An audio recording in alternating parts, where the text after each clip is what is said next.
Somos Iglesia Cristiana El Almendro. Fe, oración y servicio. Hola, buenas noches familia El Almendro, deseando que para todos y cada uno de ustedes sea una noche de grandes, ricas y abundantes bendiciones. Vamos al texto que está en Génesis, capítulo 3. Recuerde que estamos en el estudio de la maldad en el corazón del hombre. Hoy vamos a hablar de hojas de higuera o pieles de animales, nuestra justicia como trapo de inmundicia. Bueno, en Génesis capítulo 3 vamos a estar leyendo desde el capítulo 3, versículo 7.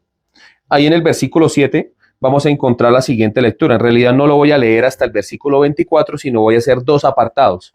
¿Y por qué hago esto así? Porque desde la semana pasada vengo yo explicando este tema, y la semana pasada hablé acerca de la maldad en el corazón del hombre desde la caída. Ahora voy a hablar de la maldad en el corazón del hombre desde la justificación del hombre, desde lo que el hombre considera como una justicia. Recordemos que después de la caída del hombre, todo lo que el hombre hace de ahí en adelante está regido o está permeado o está manipulado. ¿Por qué? Por su condición caída.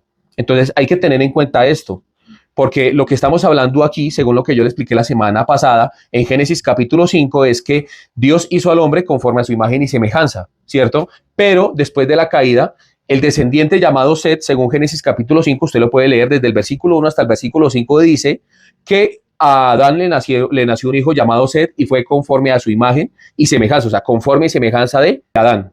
El primer ser humano fue llamado Adán, ¿cierto? Y Dios lo llamó y lo hizo conforme a su imagen y semejanza. Pero después de la caída viene el hijo de Adán llamado Set y él nace conforme a la imagen y semejanza del hombre. Entonces, cuando usted ya mira esto, usted puede empezar a entender varias cosas. Después de la caída, el ser humano pierde completamente su identidad.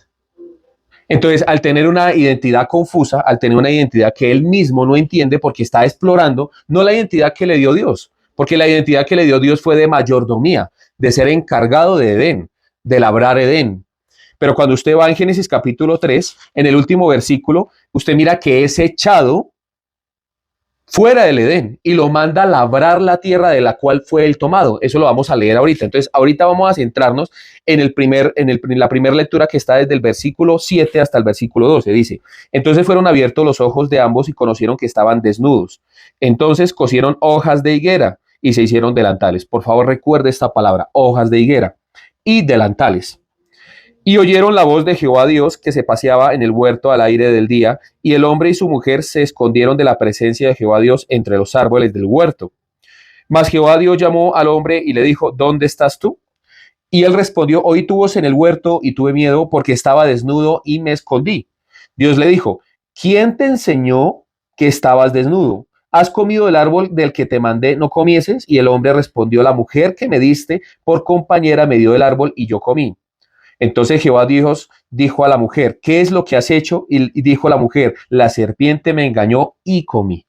De ahí en adelante quiero omitir un pedazo grande, ahorita lo van a ver porque ahorita no continúo hablando, por ejemplo, de las diferentes maldiciones que Dios profiere acerca del hombre, de la mujer, de la serpiente y tampoco de la tierra. Quiero centrarme en el hecho de la caída y de ahí en adelante cómo el ser humano empieza a desarrollar la maldad. Entonces, empezando aquí con esto, les dije yo que recordaran algo que se llaman hojas de higuera, ¿no? Más adelante quiero hablar acerca de las pieles de los animales, pero es más o menos desde la mitad en adelante de esta predicación. Le pido y le invito desde ya que se vea toda la predicación para que pueda entender las dos cosas, porque es crucial para su vida de creencia que usted pueda entender esto que le quiero mostrar, y gracias a la revelación de las Escrituras. Y digo la revelación de las Escrituras porque esto está aquí. No es algo que yo me lo haya inventado, no es algo que yo haya hecho, ni es algo de mi autoría. Entonces, por ejemplo, hablando de hojas de higuera, hubo un profeta en el antiguo Israel que entendió qué simbolizaban las hojas de higuera. Entonces vamos a Isaías capítulo 64. Isaías capítulo 64 vamos a estar leyendo desde el versículo 6. Si bien todos nosotros somos como suciedad y todas nuestras justicias como trapo de inmundicia, y mire lo que dice acá: y caímos todos nosotros como la hoja, y nuestras maldades nos llevaron como viento. Nadie hay que invoque tu nombre, que se despierte para apoyarse en ti, por lo cual escondiste de nosotros tu rostro, y nos dejaste marchitar en poder de nuestras maldades. Ahora pues, Jehová, tú eres nuestro Padre, nosotros barro, y tú el que nos formaste. Así que obra de tus manos somos todos nosotros. No te enojes sobremanera, Jehová, ni tengas perpetua memoria de la iniquidad. He aquí, mira ahora, pueblo tuyo somos todos nosotros. Mire lo que está diciendo aquí el profeta. Está hablando de que nosotros somos como la hoja y que el viento nos arrastra. Está hablando de la inmundicia que puede haber en un trapo que utilizaban antiguamente las mujeres después de su menstruación. Lo que coloca aquí el profeta y el reclamo que le hace a Israel y el mensaje que Dios, porque aquí el profeta está pidiendo misericordia a Dios y este mensaje se lo entrega a Israel.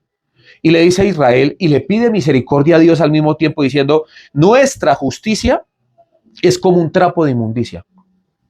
O sea, que la justicia del hombre, lo que cree conocer el hombre, lo que piensa el hombre, es como el trapo que utilizan las mujeres en la etapa de su menstruación.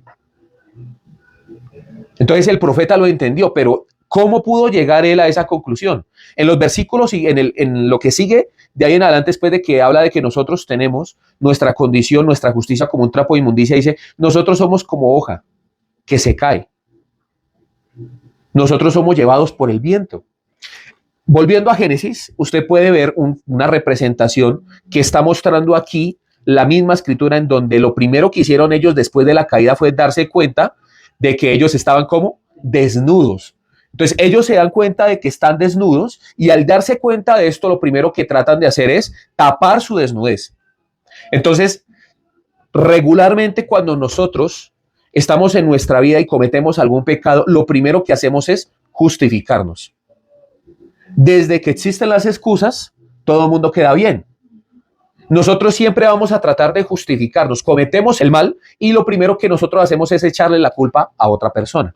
Cuando ellos se dan cuenta de que están desnudos, lo primero que hacen es coser hojas de higuera. La hoja de higuera, yo siempre que pienso en esto, siempre me imagino la película de Tarzán, ¿no? Y me parece gracioso, ¿no? Porque Tarzán tenía un taparrabo, ¿no? Y él con ese taparrabo se subía encima de los árboles y cogía una gran cuerda y iba de un lado a otro, ¿no? Y eso, mejor dicho, se transportaba por toda la selva, ¿no? Pero lo curioso era de que subiendo el árbol y columpiándose sobre esas ramas, sus hojas no se caían. Es imposible que no se caigan las hojas. De hecho, las hojas, los taparrabos de hojas de higuera no duran mucho. ¿Por qué? Porque la hoja se cristaliza rápidamente. Un mal movimiento lo que hace es que la hoja se rasgue y otra vez nuestra desnudez queda en evidencia. Cuando nosotros vemos esto, podemos entender un principio, que cuando nosotros pecamos delante de Dios, lo primero que buscamos es algo con que tapar nuestro pecado y nuestra desnudez. Y no solamente delante de Dios, sino delante de la otra persona, porque ellos dos, el uno al otro, se vieron y se dieron cuenta de que estaban desnudos y se escandalizaron. Y lo primero que hicieron fue ponerse taparrabos, ponerse cubrepechos. ¿Por qué? Porque sintieron vergüenza los unos a los otros. Entonces lo primero que hicieron fue tapar toda su desnudez. Entonces cuando usted mira acá, llega y aparece en el escenario Jehová Dios. Elohim aparece allí y empieza a llamar a Adán y le dice, Adán, ¿dónde estás tú? Adán lo primero que hace es esconderse detrás de los árboles que en algún momento Dios le permitió a él consumir. La bendición que Dios le había dado a él eran los árboles para poder alimentarse. De la misma manera, una persona cuando está en pecado, lo primero que hace es tapar su desnudez y cubrirse detrás de la provisión que le ha dado Dios, no mostrando su realidad. Entonces, Dios le dice, Adán, ¿dónde estás tú? Dios no conoce, o sea, aquí parece que Dios no manejara algunos atributos de su deidad, por ejemplo, la omnisciencia, la omnipresencia, ¿cierto? En donde Dios todo lo conoce y en donde Dios está en todo lugar, sino Dios está jugando al juego de las escondidas. Es la primera vez que se juega ese juego en la historia de la humanidad. El juego que para nosotros de niños era como tan popular, en donde un niño se escondía mientras los otros lo buscaban, aquí en este caso Dios está buscando al hombre. Y el hombre vive escondiéndose de Dios. El profeta Isaías lo que está diciendo acá es que el ser humano tiene una justicia que es como la hoja, que la justicia es como el trapo de inmundicia que es retirado de la mujer cuando tiene su etapa de menstruación Y también es como la hoja, que nosotros somos como hoja que se cae. Recordando este texto en el Génesis. Y mire lo que él dice. A continuación dice que nosotros somos como el barro. Recordando él el Génesis. Tiene varios ingredientes ese texto de Isaías 64. Está diciendo, nuestras justicias son como trapos de inmundicia delante de ti, Dios. Son un asco.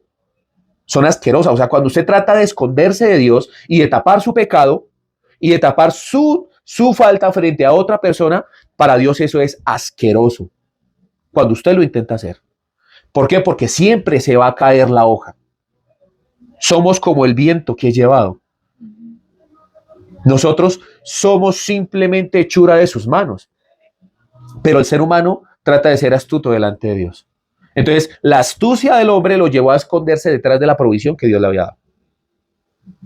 Lo primero que hace el hombre es tratar de estar por encima de otros, tratar de decir, yo soy bendecido gracias a esto que Dios me ha dado. Tapar también su desnudez con lo que tiene a la mano. Aparece el hombre después de que Dios lo descubre, le dice 1, 2, 3 por Adán, que está detrás del palo de mango. Y aparece Adán, y Adán le dice lo siguiente, dice, tuve miedo, tuve temor, porque estaba desnudo, estoy desnudo, estamos desnudos. La pregunta que hace Dios aquí es una pregunta que toda persona le debe dar escalofríos. ¿Y por qué escalofríos? Porque regularmente Dios siempre le va a decir a usted, ¿usted cree que esa situación que usted tiene es impedimento para poder yo estar delante de usted y poder confrontar esa situación? ¿Usted cree que el ser llamado desnudo o el ser visto como desnudo es problema delante de mí? La pregunta que le hace es la siguiente, ¿quién te enseñó a ti que estás desnudo?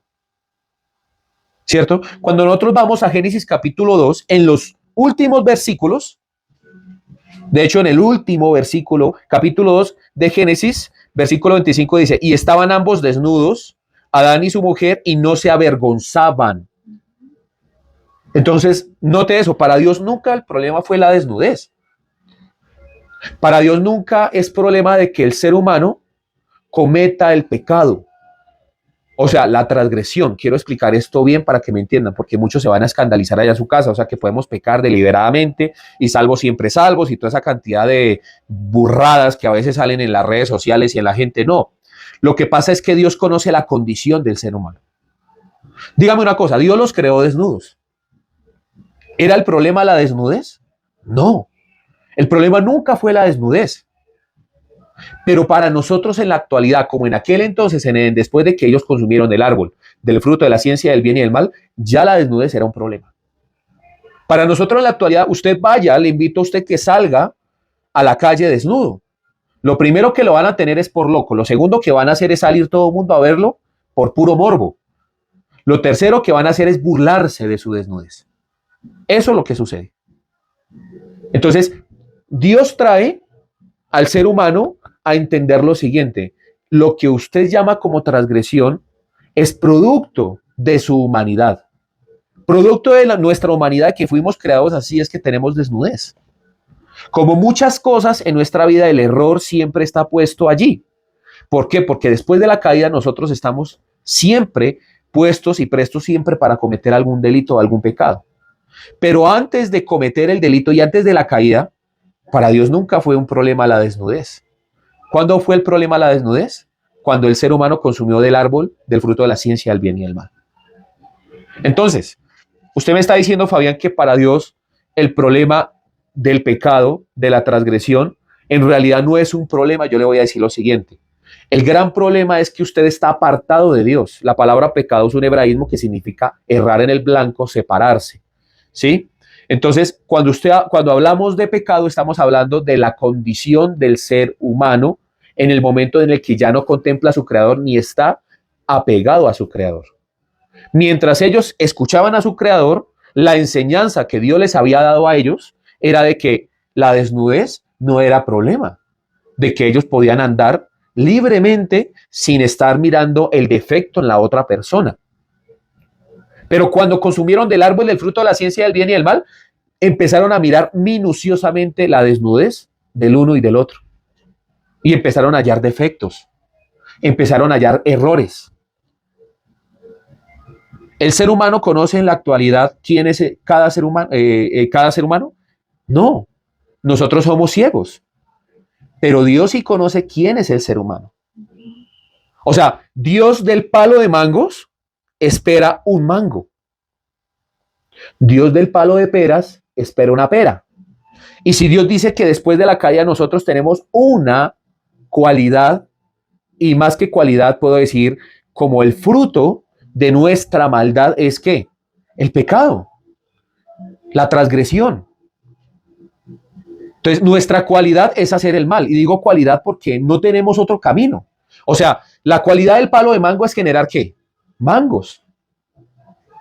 Entonces, Dios entendiendo que ese palo que es usted, o sea, ese árbol, Dios entendiendo esa realidad, Dios lo primero que piensa hacer con usted y conmigo, ¿qué es? Talar ese árbol, demoler ese árbol. Dios no está dispuesto a negociar con eso. Por eso es que para los que están en Cristo Jesús, las cosas viejas pasaron, he aquí todas son hechas nuevas. La nueva naturaleza del creyente ya no se basa en el antiguo árbol ni en la antigua manera de vivir, sino se basa en una nueva manera de vivir. Pero ¿cómo es la vida de creencia cuando nosotros recibimos a Cristo? De ahí en adelante la condición cambia. Porque obviamente nosotros aún estamos viviendo en esta carne y esta carne nos produce a nosotros sueño, pereza, desánimo, dolor, tristeza. Nos causa una cantidad de cosas por nuestra condición. Pero Dios ya no nos deja ser esclavos del pecado. Nos da una nueva naturaleza. Y esa naturaleza es entender nuestra condición como Adán y Eva antes de consumir el árbol de la ciencia del bien y del mal. No según la perspectiva propia, sino según la perspectiva de Dios. Y según la perspectiva de Dios, el errar la norma, la transgresión, te debe llevar a preguntarle a tu creador cómo solucionar el problema. Por eso es que la ley es legítima si se utiliza de manera legítima, valga la redundancia. O sea, la ley es buena si se utiliza con el propósito real por el cual fue creado la ley, ¿sí? O sea, en realidad la ley, los 613 códigos del Antiguo Testamento, de la ley mosaica, te deben llevar a ti a aferrarte a tu creador. Como la desnudez en aquel entonces en Edén no era problema, porque estaban con su creador. Entonces, la justificación del ser humano no se puede avanzar en unas simples hojas de higueras porque se van a caer. Son frágiles, hasta se las lleva el viento. Entonces, nosotros pensamos que escondemos el pecado y nuestra maldad de las demás personas, pero todo lo oculto ha de ser manifiesto según la Escritura. O sea que esas hojas que usted cubrió, con la que cubrió su cuerpo, esas hojas van a terminar secándose y cayéndose de una manera rápida, instantánea. Y Dios lo que te quiere decir en el día de hoy es que la justificación no puede provenir de ti, ni de la obra de tus manos. Usted no puede justificar su maldad. Usted no puede justificar el que haya errado durante tantos años. Usted no puede justificar absolutamente nada. Usted lo que tiene que hacer es volver a su creador para que la desnudez no sea un problema, para que el errar, el transgredir la ley, se convierta en un camino para poder humillarse delante de su creador. Para eso es creada la ley y eso se los quiero mostrar el día de hoy. Por eso les dije yo que no finalicen este video sin ver la segunda parte, que es en donde explico las pieles de animales. Pero antes tengo que explicar algunas cosas. Es indispensable de que yo les diga a usted y les hable acerca de la mirada, porque dice que los ojos fueron abiertos de ellos, y no profundicé la prédica pasada, porque entendí que en este momento usted debe entender qué es que los ojos de las personas sean abiertos y que conozcan la desnudez.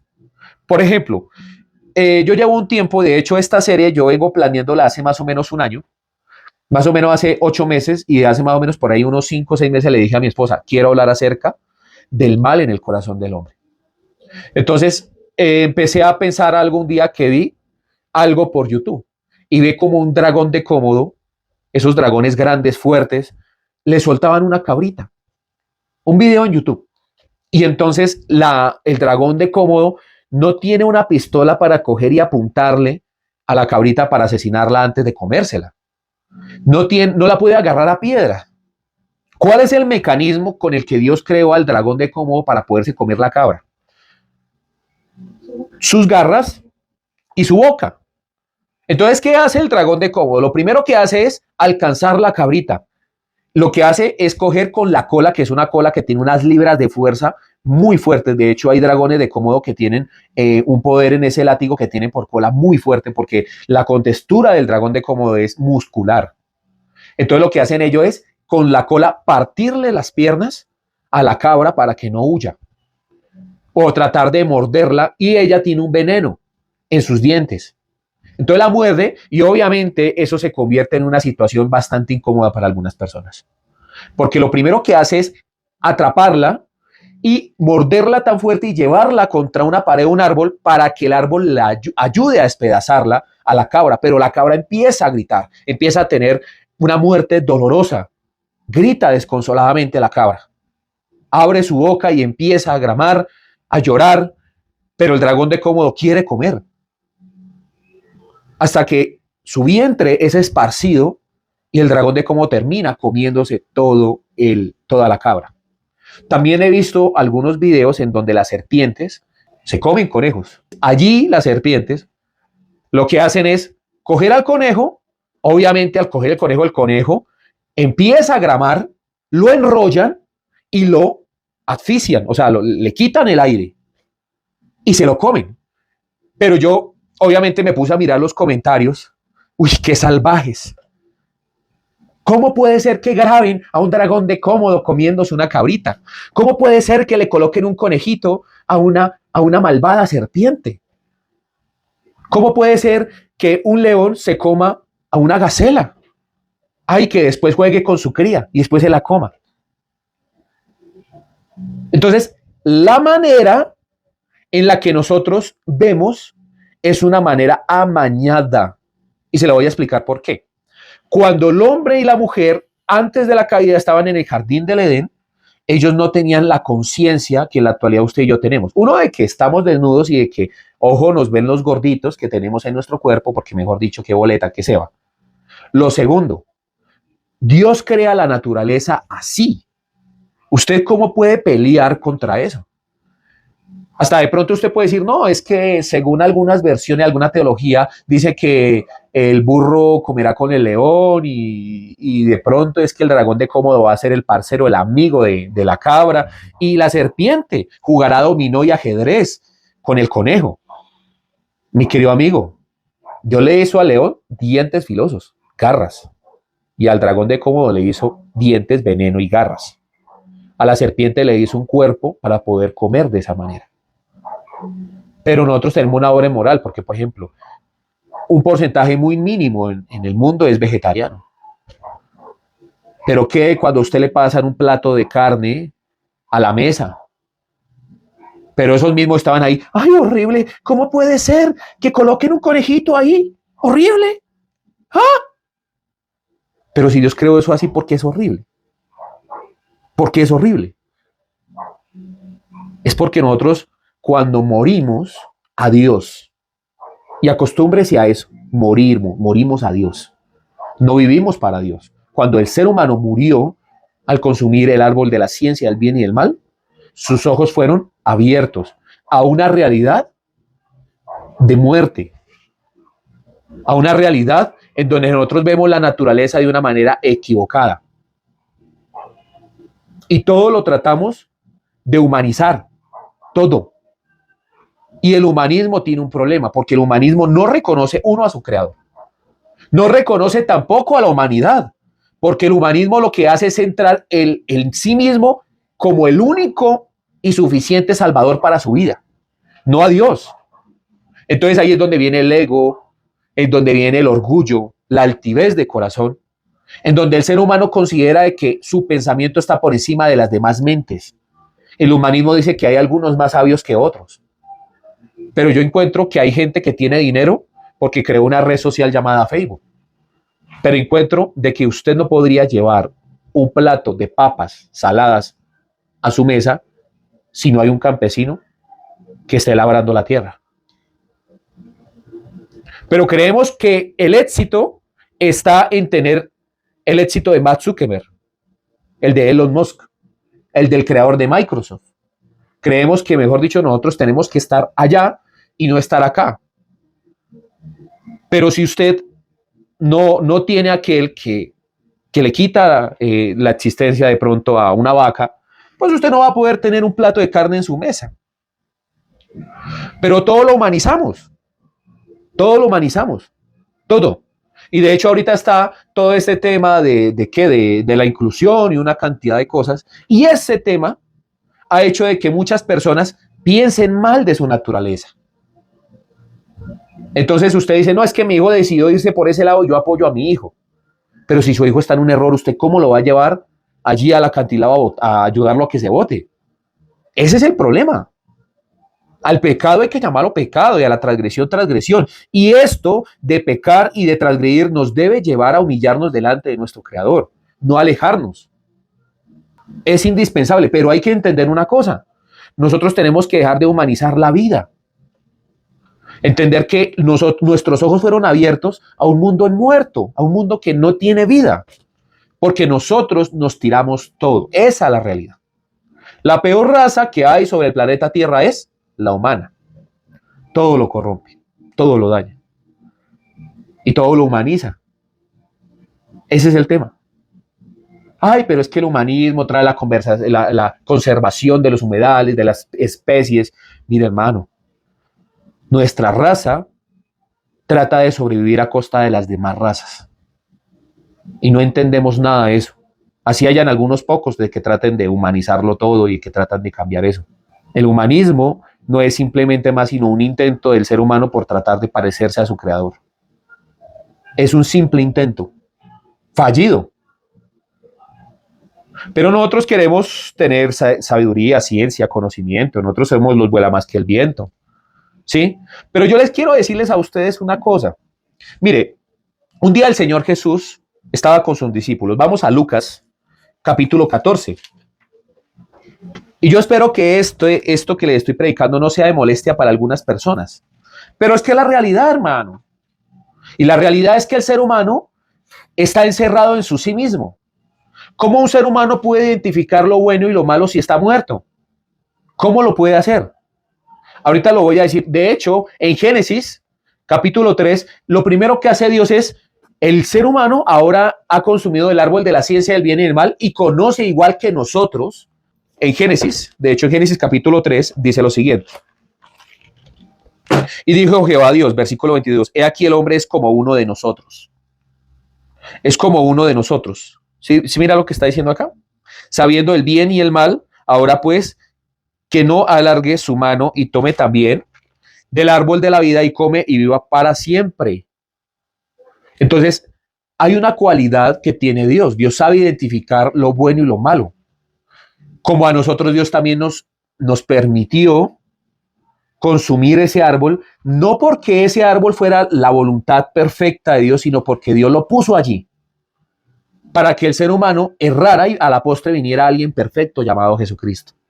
O sea, usted me está diciendo, Fabián, que fue necesario el árbol de la ciencia del bien y del mal y que el hombre se fuera detrás del árbol de la ciencia del bien y el mal. Yo le voy a decir sí, porque si no hubiera consumido el primer hombre llamado Adán, ni Eva, su mujer, de ese árbol, nosotros no tendríamos redención, no pudiéramos ser hechos hijos de Dios. Entonces, como a Dios no se le escapa nada, Dios permitió, Dios sabía que iba a ser el hombre.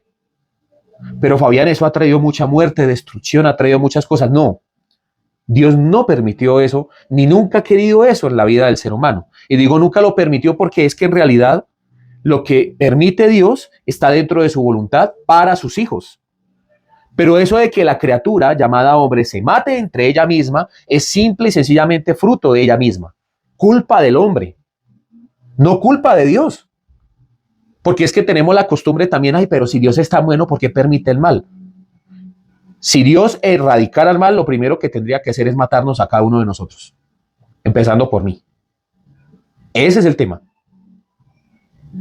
A mí me encanta entender que es un acto de misericordia y es un acto de bondad de tomarnos a nosotros en cuenta para ser parte de su reino y dos, para llamarnos hijos de él solamente a través de Jesucristo. Pero la gente tiene problema con eso. ¿Por qué tiene problema con eso? Porque el ser humano empieza a aferrarse a lo material, a lo que tiene a la mano.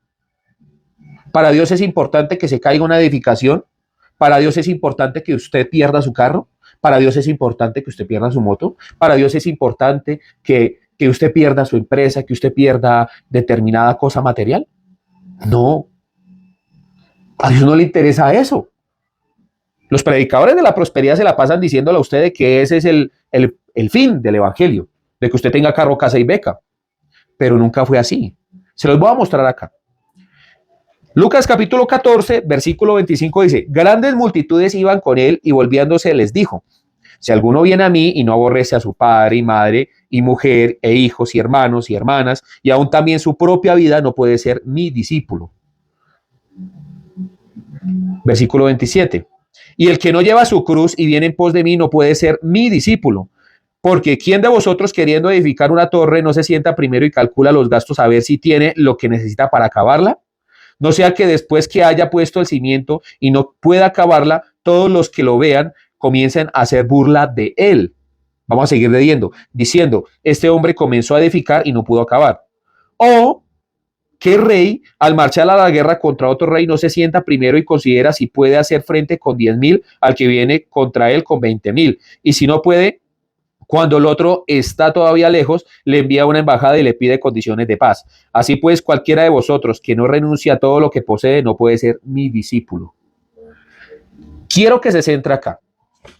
El ser humano en la actualidad, y este es el problema de tener una mala doctrina. Por ejemplo, a ver, si el legalismo fuera una buena doctrina, el legalismo le traería a usted salvación a través del cumplimiento de la ley, de los 613 códigos de la ley mosaica. Pero es que, ¿quién conoce los 613 códigos? Solamente un judío nacido de cuna. Primero. Dos, así usted se empeñe en aprenderse los 613 códigos de la ley mosaica, le quiero hacer yo a usted una pregunta. ¿Puede cumplir los 613 códigos de la ley mosaica? Le voy a hacer otra pregunta, digamos, le voy a bajar esos 613 códigos a 10, los 10 mandamientos. Hermano, ¿usted puede cumplir los 10 mandamientos a cabalidad sin errar en uno solo? El primer mandamiento es amar al Señor tu Dios por sobre todas las cosas. ¿Cómo se puede hacer eso? ¿Cómo usted puede hacer eso? Es más, un día le dijeron al Señor Jesús, ¿en qué se puede resumir la ley y los profetas? Amarás al Señor tu Dios con toda tu alma, cuando el alma de nosotros es caída y corrompida, con toda tu mente, cuando nosotros tenemos envidias, engaños, pleitos, contiendas contra otras personas, ambiciones, deseos desmesurados, y con todas tus fuerzas, cuando todos los días usted se esfuerza, es por conseguir lo material. De hecho, en Génesis, al finalizar el capítulo 3, Dios expulsa al ser humano del jardín del Edén y lo manda a labrar la tierra de la cual él fue tomado. Lo manda a esclavizarse en la tierra.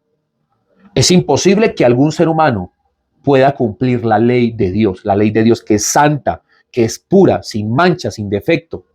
El único que la puede cumplir es Jesús. Por eso es que nuestra justicia se cae como las hojas de higuera, porque es imposible sostenerla. Listo, tapamos nuestra desnudez, pero aún queda la duda acerca de Dios. Listo, tapamos nuestra desnudez, pero Adán y Eva no pudieron amar a Dios con todas sus fuerzas. Eva no pudo amar a Dios con toda su mente, porque deseó ser igual a Dios.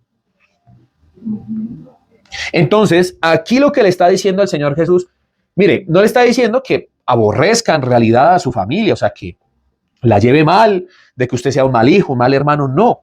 Es que en su corazón esté entronado eso. Que en su corazón el trono mayor sea todo lo que usted obtiene aquí material. ¿Por qué? Porque le coloca dos ejemplos claros. Hablando de la justicia humana, le está diciendo lo siguiente, mire, présteme muy bien atención a esto. Lo primero que le dice, después de que le dice, tiene que aborrecerlo todo y solamente amarme a mí, amar al Padre, le está diciendo, o que aquella persona que quiere seguirme a mí no calcula que tiene que pasar por servirme y seguirme a mí. Por eso les coloca la imagen de la torre. Dice, ¿Qué persona que trata de hacer una torre no calcula primero en todos los gastos para poder edificar la torre? Entonces le lleva a uno a pensar, le dice, si usted me quiere seguir a mí, porque le está reconviniendo a ellos diciendo lo que cuesta seguir a Cristo, le está diciendo, si usted me quiere seguir a mí, debe entender que yo no voy a su ritmo, que yo no amo lo que usted ama, que yo no creo lo que usted cree, que mi manera de ver no es ciega, que usted antes de decir ser mi discípulo, usted debe calcular bien los gastos de esa torre que usted está a punto de construir. Entonces, usted dice, ¿y si yo no quiero construir la torre? ¿No? ¿Y si me quiero apartar de Dios? ¿Y si ya no quiero tener nada con Él? Es imposible. Se lo dice a alguien que lo ha tratado de hacer y no ha obtenido éxito. O sea, no lo he podido hacer. No he podido hacer, no me ha dejado tranquilo. Pero en algún momento de mi vida, en mi propia justicia, yo traté de hacer una gran torre. De hecho, recuerdo que la predicación de las hojas de higuera y de las pieles de los animales vino a mi vida cuando en realidad llevaba 12 años más o menos de convertido al evangelio. De hecho, es un poco menos, pero en ese momento le servía a Dios, tenía grupos hogareños, hacía una cosa, hacía otra, pero pertenecía a una iglesia de mala doctrina. Pertenecía a un lugar que no conoce a Dios. Y allí manejaba tal nivel de ignorancia que en la actualidad trato de mirar algunas cosas y algunos videos. De hecho, yo tengo un segundo canal en donde le hago contrapeso a esas falsas doctrinas, en donde demuestro cosas que no son, y ese es el propósito de ese canal, desenmascarar la mentira en la que algunos hombres meten a otros hombres. Pero la gente ama estar ciega. Y esto no se trata de que a usted le dé morbo y todo ese tipo de cosas, se trata de que usted se dé cuenta de lo ciego que era antes. Y en ese momento en mi vida en donde yo era ciego, a mí Jesús se me atravesó en el camino. Así como en algún momento Saulo de Tarso perseguía a la iglesia creyendo de que le servía a Dios, en algún momento de mi vida yo también creí que le servía a Dios. Y se me atravesó Dios en el camino en un momento en donde toda justificación para mi vida se cayó, en el momento en donde yo me sentí condenado. Le pregunté a los predicadores, a los pastores que seguían aquel entonces y no me sabían responder absolutamente nada, porque también estaban en ignorancia. También contaban con su propia justicia. Cometí un error grave en aquel entonces y yo le decía, me pasó esto, estoy en problemas. Ayúdeme, dígame qué puedo hacer para estar en paz con Dios. Lo primero que me decían, tiene que ser santo porque Dios es santo. Y yo observaba la vida de esos pastores y era una vida fraudulenta, llena de mentiras, trataban mal a sus esposas. Conocí a uno de ellos, que el hombre se hace llamar pastor, pero se la pasaba tratando de meterse en las cobijas de otras mujeres. Conocí a otro pastor que trataba a su mujer como el trapo de los mocos.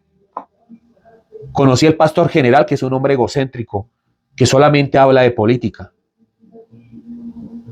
Y en ese momento yo quería que me hablaran, que entender la gracia, entender la justicia de Dios, entender la salida. Lo primero que hicieron fue condenarme más. Me condenaron. Cuando se me atraviesa Dios en el camino, Dios me muestra de que mi justicia, porque duré durante muchos años creyendo que yo era justo, de que mi justicia no era nada. ¿Y cómo creía yo que yo era justo? Pues servía en grupos hogareños, predicaba el evangelio, el supuesto evangelio, que en ese entonces era dinero. Me la pasaba sirviéndole, él haciendo una cosa, otra. Yo creía que le estaba sirviendo a Dios, pero estaba siendo opositor del evangelio. Y lo primero que Dios hace es mostrarme mis hojas de higuera. Recuerdo que hubo un hombre que duró una semana predicando, un pastor llamado Pablo Chin de la Misión Buenas Nuevas, y el hombre empezó a hablar acerca de las hojas de higuera y me sentí identificado. Allí Dios me respondió, usted no es bueno, usted no es justo, no es perfecto, no es santo. Y me sentí en ese momento como Adán, desnudo, tratando de cubrir mi error y no sabía qué hacer. Lo único que tenía yo que hacer en ese momento y que podía hacer era escuchar la palabra. Y gracias a escuchar la palabra entendí que unos versículos más adelante Dios solucionaría mi problema. ¿Cómo lo solucionó? Ya se los voy a mostrar. Entonces, si usted quiere seguir a Jesús, lo primero que debe entender es que tiene que calcular bien qué cuesta seguir a Jesús. Y si usted ya está en este camino, usted no se puede echar para atrás. Le voy a decir por qué. Porque una vez que nosotros tocamos el arado, de que nosotros conocemos la verdad, por el conocimiento vamos a ser juzgados. Ya no hay marcha atrás.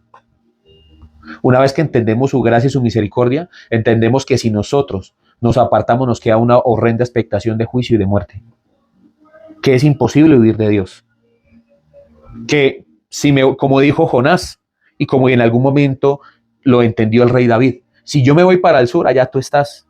Si me voy para el norte, a las profundidades, allí estás tú. Donde quiera que yo me vaya, Él siempre va a estar en todo lugar, porque Él lo llena todo.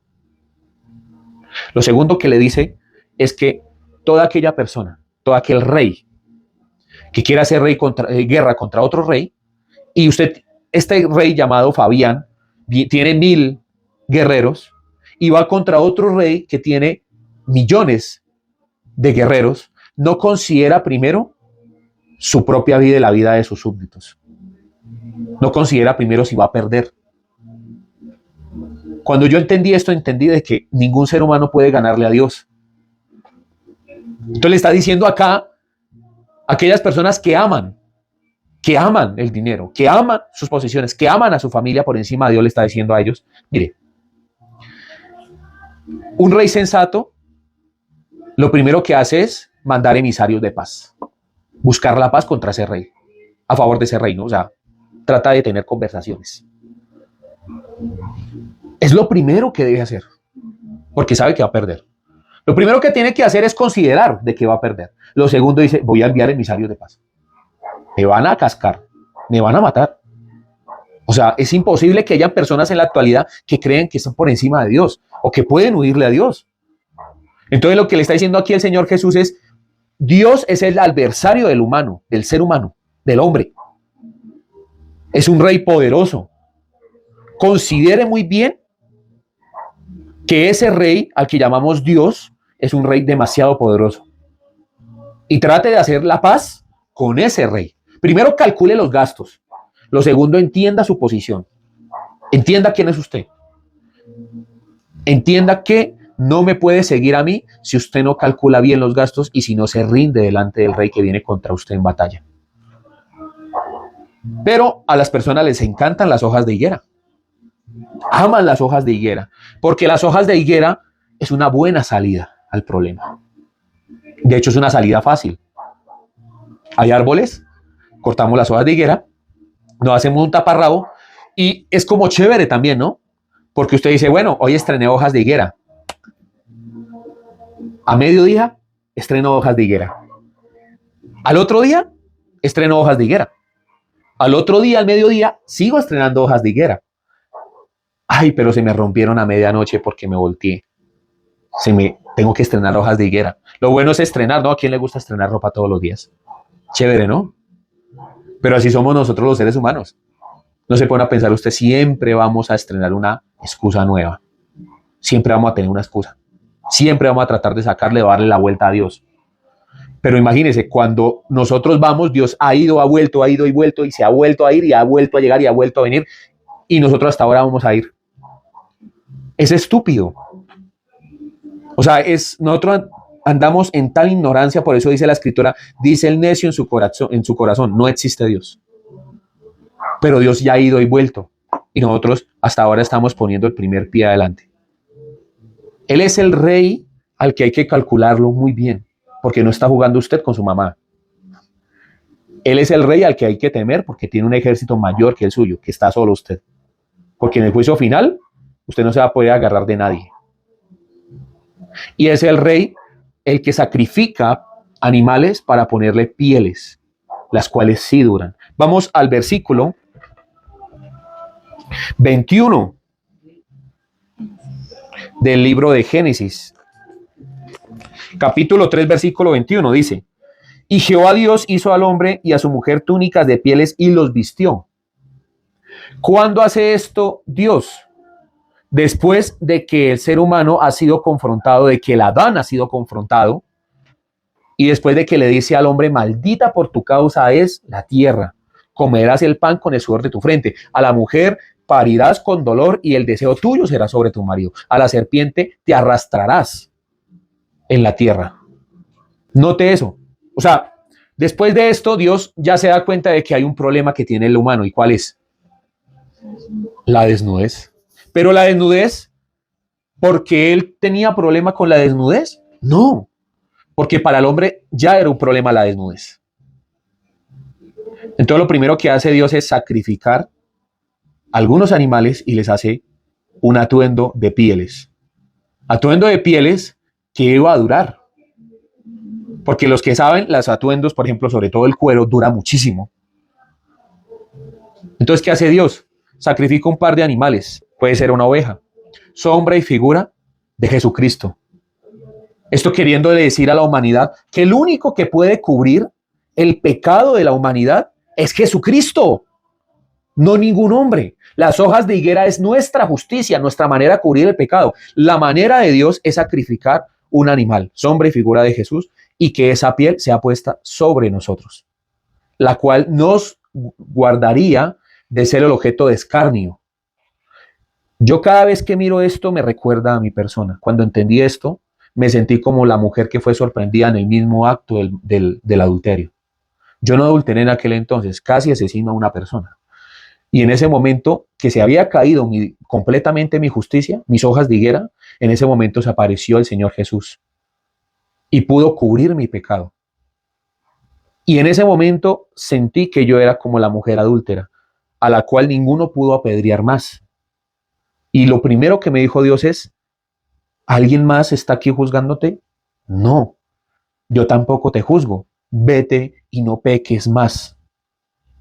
Y de ahí en adelante entendí que si yo cometo errores, estos errores me deben a mí llevarme a encontrar con el maestro. De ahí en adelante entendí que yo tengo un ropaje no hecho por mis propias manos, sino hecho por las manos de Dios, el cual no se me va a caer con el viento, el cual no se me va a despedazar, no tengo que yo andarlo sosteniendo, no tengo que andar yo renovándolo, sino que sencillamente mi Padre tuvo misericordia de mí, se acordó de mí y entendió mi condición. Les voy a enseñar algo muy bonito que de pronto no hemos visto en la escritura, porque leemos de largo. Note los siguientes versículos. Mire, ahí en Génesis, en el capítulo 2, versículo 22, mire lo que dice. Y de la costilla que Jehová Dios tomó del hombre, hizo una mujer y la trajo al hombre. Dijo entonces Adán, esto es ahora hueso de mis huesos y carne de mi carne. Esta será llamada varona, que quiere decir hembra o mujer, ¿sí?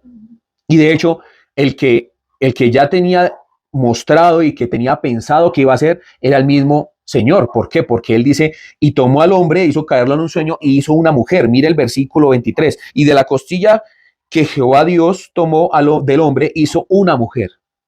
O sea, Dios ya sabía cómo se iba a llamar ella. El hombre apenas la ve, lo primero que dice, esta será llamada varona. La palabra que aparece aquí con la que se denomina la mujer es Isha, porque la palabra para llamar hombre es Ish. Y al inicio Dios los llamaba a ellos dos los Adán. Los Adán, porque eran una unidad. Varón y hembra, el hombre fue entrado en sueño y de él mismo tomó una costilla a Dios y de ahí hizo la mujer. Pero el propósito de Dios era llamar los dos Adán. Y al hombre se le llamaría varón y a la mujer hembra. Ish, Isha, en hebreo.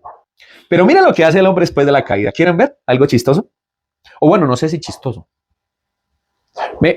Cada uno de ustedes en las casas, de pronto si usted quiere dejar su comentario ahí en el cajón, pues me responderá usted si es gracioso o no. Pero después de la caída, hay algo que sucede en el capítulo 3, versículo 20. Dice, y llamó a Adán el nombre de su mujer Eva.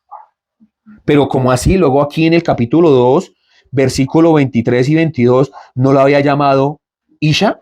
O sea, mujer. Pero después de la caída, después de la maldición, mire lo que empieza a hacer el hombre. Y llamó a Adán el nombre de su mujer Eva. O sea, le cambió el nombre. ¿Por qué le cambió el nombre? ¿Qué pasaría con don Adán? Por cuanto ella era madre de todos los vivientes.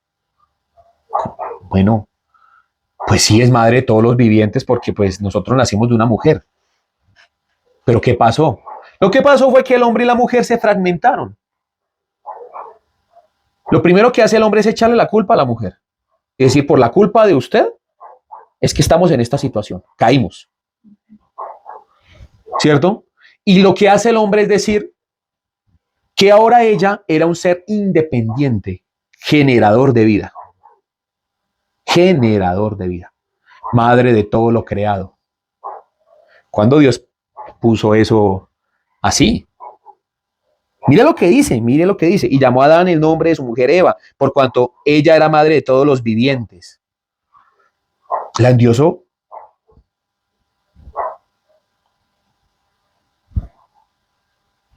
La endiosó. La naturaleza caída del hombre hace esto. Antes lo había llamado ¿cómo? Varona. Y Dios los había llamado los Adán. Pero aquí le cambia el nombre. ¿A usted le parece lógico? Ay, no, pues sí, pues es madre de todos los vivientes. ¿Quién le dijo usted eso? Si el Padre, se supone que el creador de todo es Dios. De todos los vivientes muertos es creadora la mujer. ¿Cómo así que de todos los vivientes muertos? Claro, porque todos murieron a causa del pecado. Todo lo que nace de ahí en adelante del hombre, sale del hombre, es pura muerte, puro engaño, pura maldad. La palabra que se utiliza aquí para llamarla a Eva es Java, que quiere decir dadora de vida, también es enseñanza o creadora. ¿Cómo puede ser posible que le cambie la perspectiva al hombre así de fácil? Porque antes de que ellos comieran del fruto de la ciencia del bien y el mal, eran uno. Ya después, el hombre empezó a ver a la mujer de una manera diferente. Y de ahí en adelante, usted mira más adelante que vamos a tocar en otra sesión, por ejemplo, un hombre llamado Lamé, que es el descendiente de Caín, él toma para sí 2 mujeres. Y de ahí en adelante, la esclavitud que ha tenido la mujer por causa del hombre. Porque el hombre es dependiente de la belleza de la mujer. Y el hombre vive esclavo de esa belleza y mata por esa belleza. Los grandes imperios, dicen la historia, han caído por las mujeres, por la idolatría. Y de hecho, si usted, por ejemplo, se pone a ver antiguamente, la idolatría a las mujeres era algo muy tenaz. Y en la actualidad usted mira que a María la tienen por encima de Jesús. María, madre creadora e intercesora de todos los seres humanos. ¿Nota el engaño tan bravo que hay acá? ¿Pero por qué sucede esto? Porque el ser humano obviamente perdió su objetividad, perdió la manera de ver las cosas coherentemente, como Dios manda. Sí, adquirió la forma de Dios de poder discernir lo bueno y lo malo, y por lo tanto, por conocer lo bueno y lo malo, ahora el ser humano es castigado, porque el pecado viene por el conocimiento de la ley, de la norma. Ese es el problema. Entonces, pero hay normas que nosotros nos inventamos. El ser humano no solamente está contento con la ley de Dios, no está contento con la ley de Dios, sino que ahora trata de inventarse otros mandamientos y trata de subyugar a través de esos mandamientos. ¿En qué momento Dios puso que la belleza del hombre y de la mujer en su desnudez era pecado? No, la misma serpiente que está en el Apocalipsis, que es la serpiente antigua llamada Satanás, está aquí enraizada, encerrada en todo esto. Y el pensamiento de Satanás es muy sutil. Y hablando de la serpiente y hablando de todo esto, se dan cuenta que todas son cosas, son simbólicas. Ahora, ¿eso quiere decir de que no sucedió tal cual como está escrito acá? Mire, hermano, yo le creo a la Biblia. Pero también creo que aquellos que escribieron esto, yo creo que por lo menos Génesis sí fue escrito por Moisés y gran parte del Pentateuco. No creo que todo así de pronto algunos se molesten aquí conmigo porque hay gente que tiene problemas con esas cosas que son secundarias. Dios, en su misericordia, crea este libro para que usted lo interprete de una manera coherente. ¿Y cómo se puede interpretar este libro de una manera coherente? Entendiendo que lo que es imposible para los ojos humanos es posible para Dios. O sea, yo le puedo creer a Dios frente a que todo esto fue escrito tal cual como Dios se lo mostró a Moisés. Pero también creo que Moisés utilizó muchas figuras para querernos enseñar a nosotros otras cosas, como por ejemplo las pieles de animales, las hojas de higuera y el acusador de nuestros hermanos, el que los acusaba delante de nuestro Dios de día y de noche, según el libro de Apocalipsis. Porque ellos han vencido por el poder de la palabra y por el poder del testimonio de ellos y han menospreciado sus vidas hasta la muerte, dice la Escritura. Y han lanzado fuera al acusador, el que los acusaba delante de Dios de día y de noche. ¿Qué hace Satanás? Por eso es que a Satanás no le gusta la Escritura. Satanás lo primero que hace es tentarlo a usted para la caída. Decirle, usted va a ser igual a Dios. Usted va a vivir igual a Dios. Va a ser creador. Después de que usted peca, cae, lo que hace Satanás es mostrarle su condición. Lo primero que hizo Satanás fue, oiga, usted está desnudo. Ella también. Oiga, ustedes son diferentes. Y si viene Dios, ¿usted no piensa que eso va a ser un problema entre usted y Dios? Ahora mire cómo usted está mirando a esa mujer. Mire que desde que pasó todo esto, el hombre cambió su forma de ver a la mujer, según lo que leemos en el versículo 20. Empezó a ver a la mujer como algo sobrenatural, cuando ellos dos eran uno.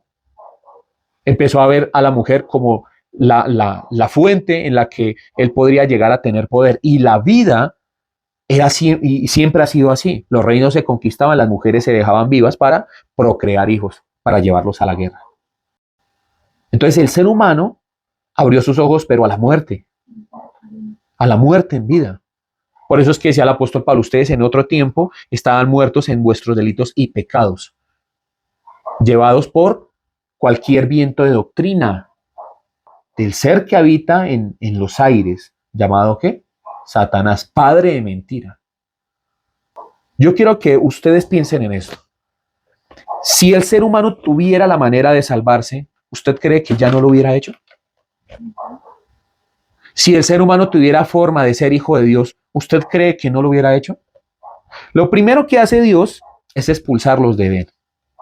¿Notan esto?